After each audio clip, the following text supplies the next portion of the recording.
want to do is go have wings and beer and watch the game. And You can watch the game, but you need to eat something healthier, you know? So sometimes it's about, that's what I talk about a lot about in the book, is the people that you're spending the most of your time with are also overweight and unhealthy and drinking, smoking, eating whatever. Then maybe you need to find some new friends. Oh. And so that's not easy for people to do, but that's what I talk about in the book. You have to put yourself first, and sometimes as moms, you know, we don't put ourselves first, and that's what happened to me. I put my kids first, you know, my husband at the time, I put him first. You have to make sure that you value yourself enough to save yourself so that you can be there for the family and all of that. But if we just go with the flow of things, oh, man, this is what we usually do. I spend all this money at Papa Dough, you know, but I don't want to pay for a trainer. Or I don't want to pay for a gym membership. You know, that's your gym membership, what you just spend in one night hanging out. And also, by the time you bought the clothes that you were going to buy to wear and you paid for parking, you got to buy some drinks, there's your 1 month of boot camp right there. So you got to figure out your priorities. So I would rather people learn to invest in their health, because that's your truest wealth. You are not truly wealthy if you do not have your health, because you will not be able to enjoy all of the material things that we like. You're not going to be able to enjoy those clothes and the house and the cars, because you're going to be sick, okay, or dead. So you have to kind of, this is the reality of it. So I think hopefully today, me planting some of the seeds that will change some of the thought processes of people and how we think and what we value and where we place our energy. Right. So live your best life, do the best that you can for you, your body, and your health. Then you'll get to enjoy all of the trappings that come along with being healthy. Okay, so that's my resounding message, is just value yourself first. Wow. Yep, that was Chaunda. Yep. That's everybody. Thank you very much. BreakingIntoMe.com. Get the book. It's also downloadable, right? Like a yes, Amazon version? For Kindle. Amazon Kindle, yep. Wow. This was awesome. And you can just Google it there. Well, thank you so much for having me. Everybody, if you need me, just reach out to me. You can shoot me an email. You can go to the site. You should be able to message me there or on Facebook or Instagram, okay? Thank you so much, everyone.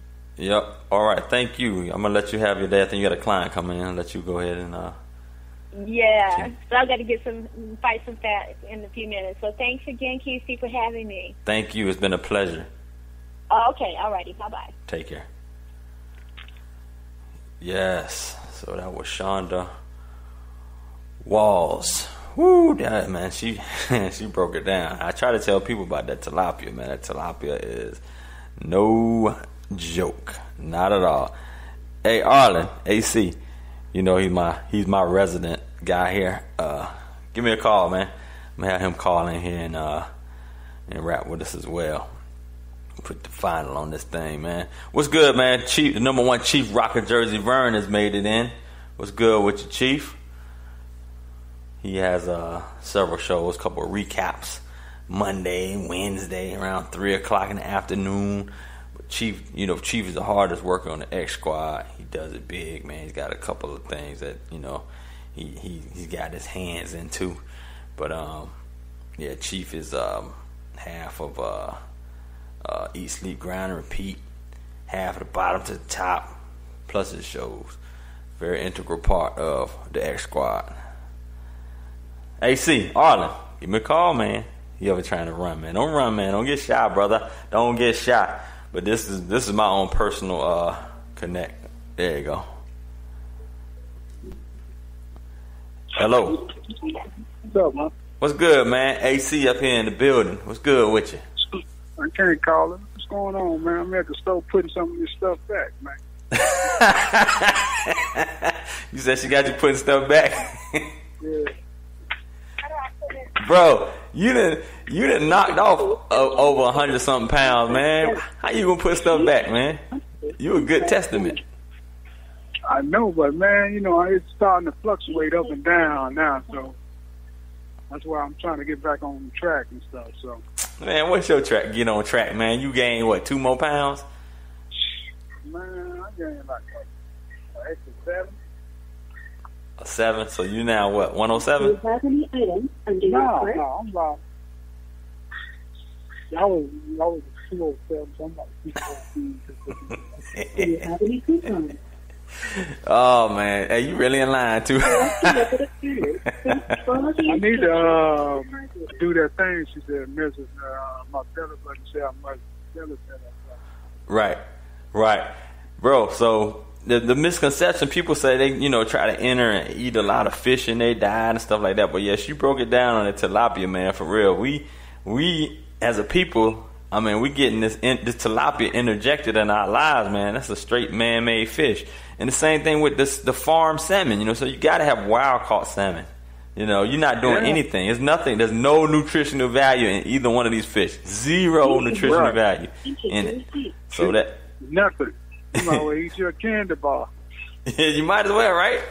That's what I'm saying. That tilapia, you look at it, it's a product of China. You look at it, it's like every piece look like it's exactly the same. Ain't no variations in the piece. You know what I'm saying? None of that. It look like the perfect man-made meat. That's exactly what it is.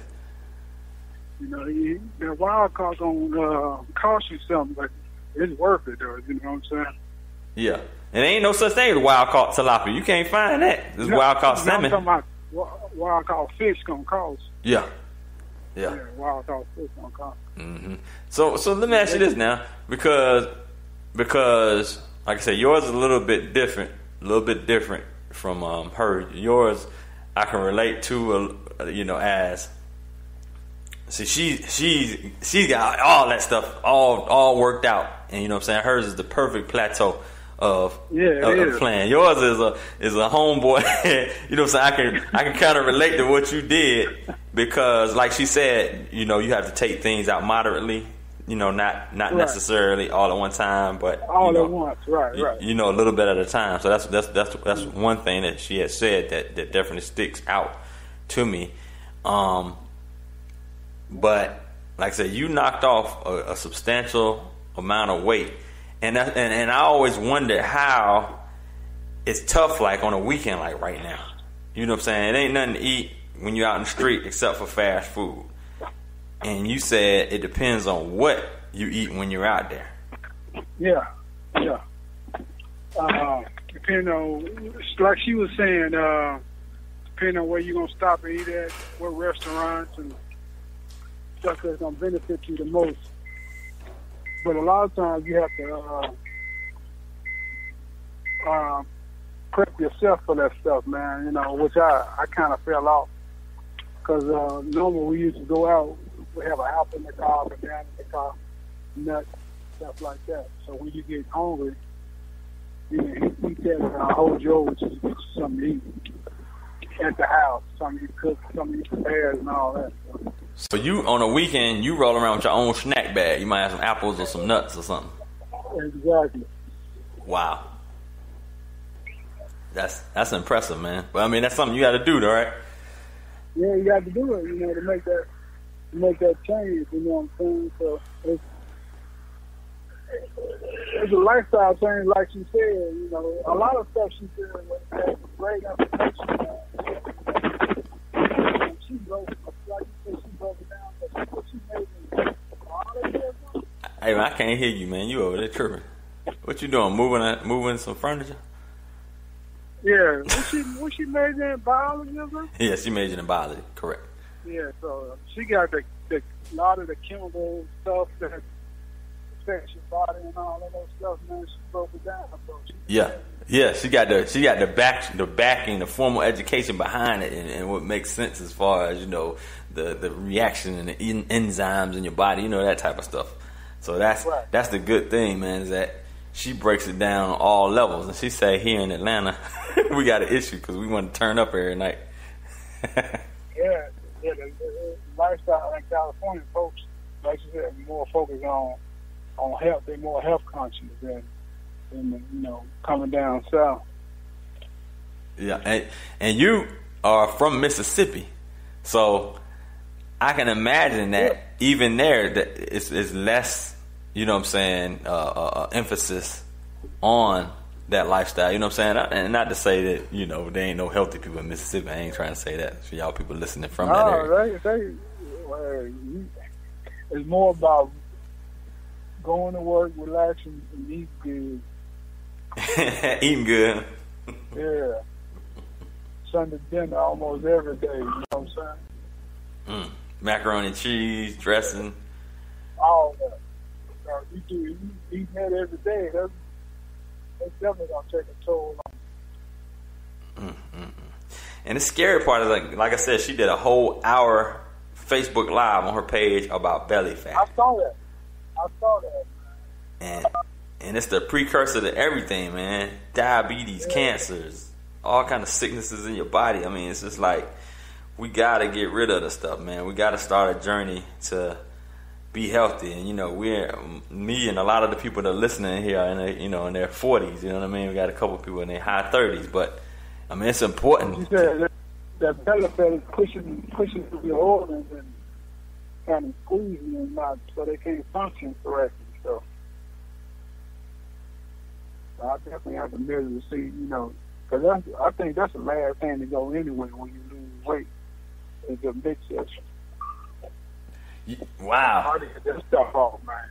Grego just said something really interesting. He said he was listening to Dr. Oz, and he said that you have to know, basically what culture you're from, and how, like, you come from a certain culture. And he was talking about DJ Khaled is from he's a Palestinian, and when he said he came over to the U.S., that's when he put on all that weight. Because I remember seeing a picture of Khaled back in the day with Fat Joe and